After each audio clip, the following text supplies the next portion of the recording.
I had this patient about 10 years ago, and she came in and she just started talking. She started talking to everybody. Overall, the entire time that she was there with the intake, just chatting, going through going through the interview process of asking her questions, it took 5 hours. Afterwards, she said, "I've only been here 20 minutes." She firmly believed that she had only been there 20 minutes. Now, why did it take so much time?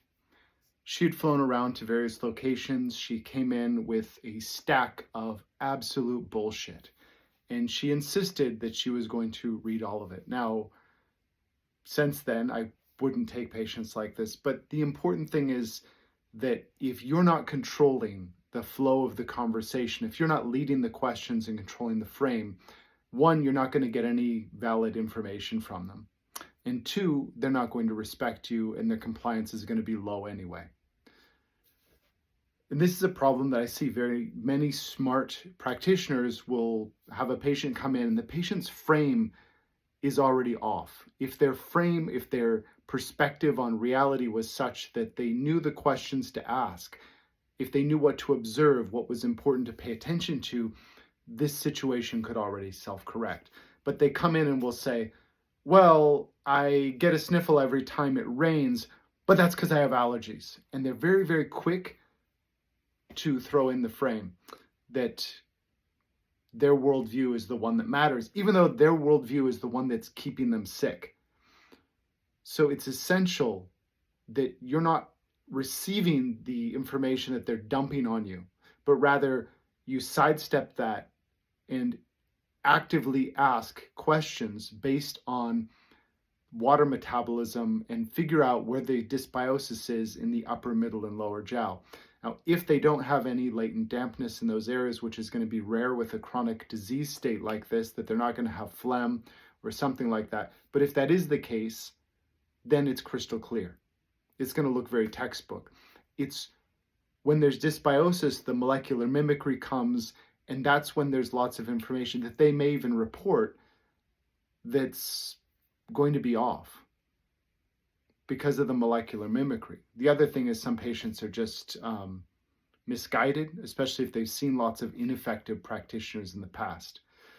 So, especially if they're coming in, they're willing to pay a lot of money and they come in with these files, they'll say, oh, look at this. Oh, what is that? Well, don't you know what it is? That's my ghost count or Geiger count or what the fuck they're talking about. It's insane a lot of the times, and it's not valid. It's just a distraction. There's a concept in Taoism of removing the clouds to see the sun. And what they're coming with is lots of distraction and detraction. And they will want to move your attention to things which really are not important. And if those things were important, focusing on them would have given them a result that was positive, but it's not. Which means that all of this that they're casting on you is actually just illusion. So it's important, you don't want to cut them off. Jin Zhao does, my herb teacher, he'll just cut people off, but he dresses himself in a way that's kind of like friendly, nerdy, almost cartoony, so that's non-threatening. So he's approaching, almost with a little bit of yin, but he's very, very direct. So it's important to kind of balance this yin and yang aspect with it, because we want to have both. Unfortunately, there's this false dichotomy that comes with Chinese medicine, with complementary medicine in the West, and that is that, well, Western medicine, they don't care, they don't listen. And the patients will say, they didn't listen to me, they just took 5 minutes. Top doctors in China will also take 5 minutes. The time is not important. Gathering the essential information is important. But the patient's frame is, Western medicine didn't help me, and they took 5 minutes. Therefore, I need you to take 5 hours. And during that 5 hours, I'm going to just throw out nothing but illusion and give you incorrect information. And you're supposed to make use of that. And there are people who have taken this course and they say, I took it, but here's all the information that the patient gave me. And they will just send me sheet after sheet of meaningless bullshit. And I'm like, what is this? Why are you sending me all this meaningless bullshit? What about the first question? What about What about thirst? What about dryness of the mouth? What about needing to bear down for a bowel movement? Have we started even with wandering pain? What's going on with the upper jiao? What's going on with the lungs? What's going on with the ability of, the relationship between water and wei qi and qi? What's happening with that? It's not going to be found because it's under all of this garbage. So, essential skills to learn. One is mirroring. So this is part of the yin aspect, because we will be steering the conversation to get accurate information, to gain their respect, their compliance. We're going to need to steer this. We're going to need to take an active role. And to do this without it feeling oppressive, without it feeling rude, we're going to need to make them feel comfortable. And that doesn't need to take a lot of time.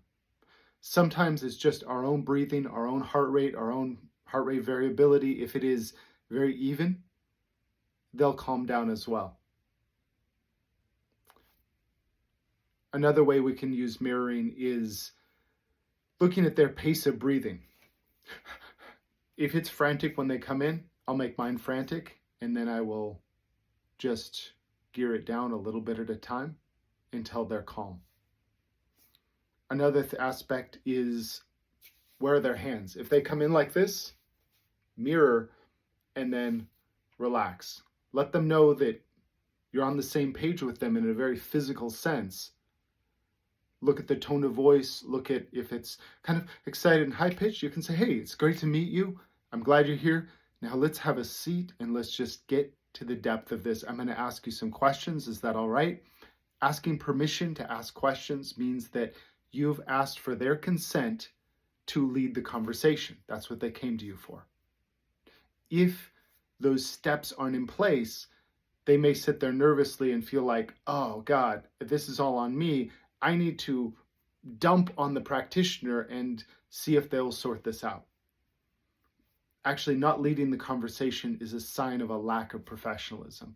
If you go to buy a car, if they're good, they're going to ask you, all right, these are the essential questions I need to ask.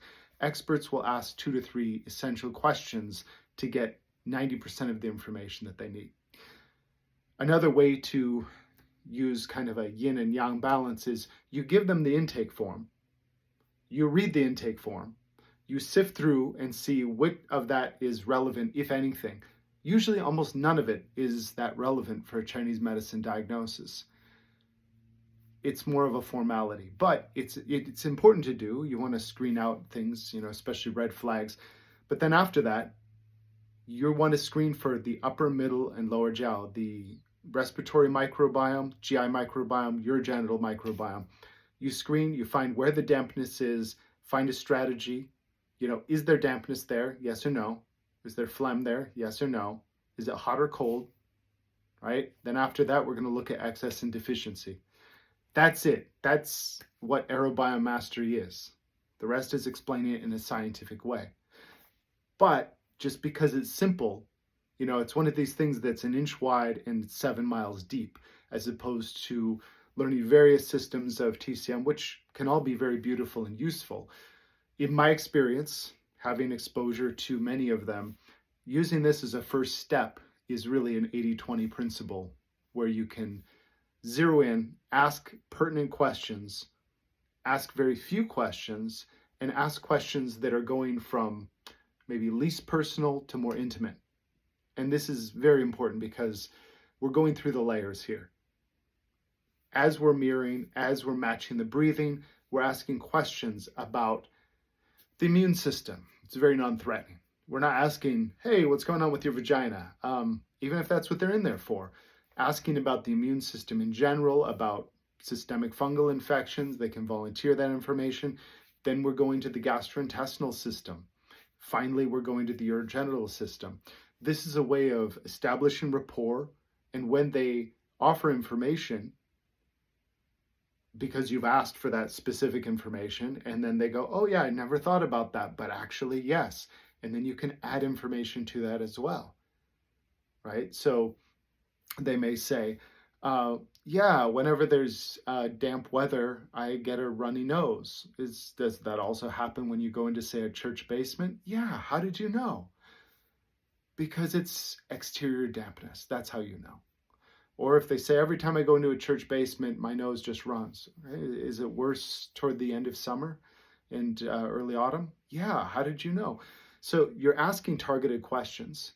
And because you're not asking a million different questions, you can know, all right, based on that, what's some supporting follow-up question that solidifies that that was the correct question to ask, really establishes your credibility. And then because of that, you can go to more intimate questions and you're going to get more accuracy of information. So you're leading the conversation. Remember, you're leading the conversation. You're leading the conversation. Really can't stress this enough. If you're not leading the conversation, you're not the doctor. You're basically taking the role of like a bad therapist, because a good therapist should also be leading the conversation. Other aspects of yin, other aspects of following, because you're taking a leadership position here, and a good leader is an exceptional follower. But that doesn't mean someone who is steamrolled. You want to keep your foundation, keep your core, be asking relevant questions, and then just go down the list. The entire intake for the first 2 weeks of treatment can really just be asking 6 questions, 5, 6 questions, screening through the respiratory, GI, urogenital microbiome. And then after that, start them on the herbs. They come back, and they're going to come back with something straight out of the textbook, because all that molecular noise is gone. And when they have all of that molecular noise internally, they have brain fog. So the information they're giving you is bullshit anyway. So you can sift through 5 hours of bullshit, get it done in 5 minutes. How are they going to say, well, you're not cold and callous like the other doctors? Open your heart. Make it feel warm when you're talking to them. Do Qigong, open the Qi in that area, actually care about them. And I know you do. It's just, you want them to feel that. But if you're about to get steamrolled, or if it's like, I need to convince them that I'm an expert, if any of that is in the way, it will damage your rapport. So some of the best doctors I've seen, male and female both, will they're going forward, sifting the questions that they want, and then sending it back to the patient and making the patient go, oh, wow, I never thought of that, but that makes a lot of sense. And then when it comes for explanation time, you've asked about temperature and moisture, and it sounds like agriculture, because it is. It's based in agriculture. We're cultivating the internal microbiome. Then you give a little more of a scientific explanation with gasotransmitters and microbiota to make sure that they see that it is rooted in tradition, but fully supported by science.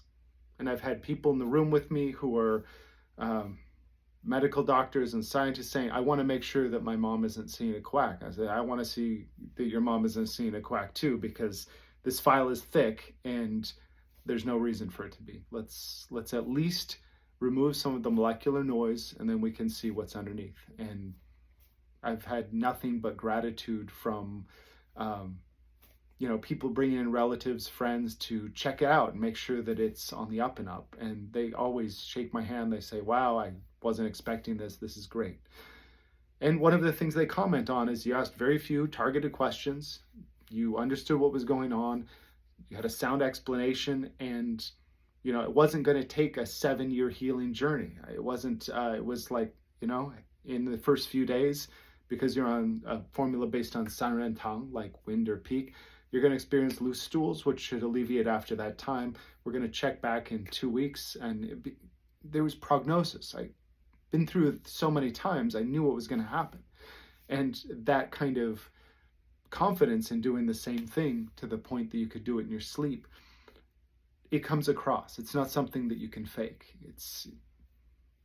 But in my mind, this is also important for my personal frame.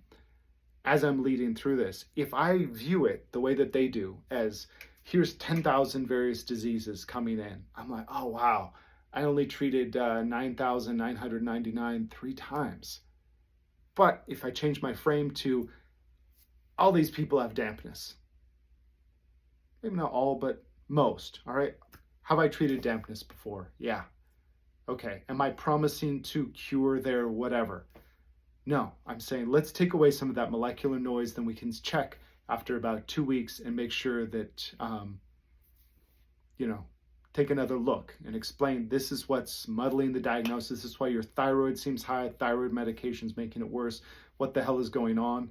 Well, let's start with the gut. And that's a very easy Google search for them to confirm. Yes, gut microbiota does interfere with the HPA axis.